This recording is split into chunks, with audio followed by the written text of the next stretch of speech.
one way to look at the expansion of modern humans into different parts of Eurasia where we have data is almost as a kind of sort of forest fire of some kind where it throws sparks into different parts of Eurasia Yeah. and interacts with the local people. So, for example, if you look at the first modern humans of African and Near Eastern origin who get to, for example, Europe, where we have the best data, we have a number in Western Siberia, where we have the best data so far. We have a number of these very early ones from about 45,000 to 40,000 years ago, which are called initial Upper Paleolithic.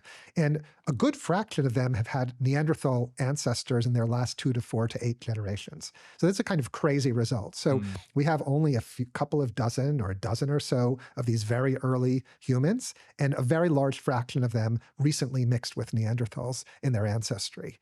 So a model that might be explain the data is that you have sparks coming out of a kind of forest fire in the Middle East, of the Near East, of humans expanding. They come in and they start going to places like Western Siberia or parts of South Asia or parts of Europe.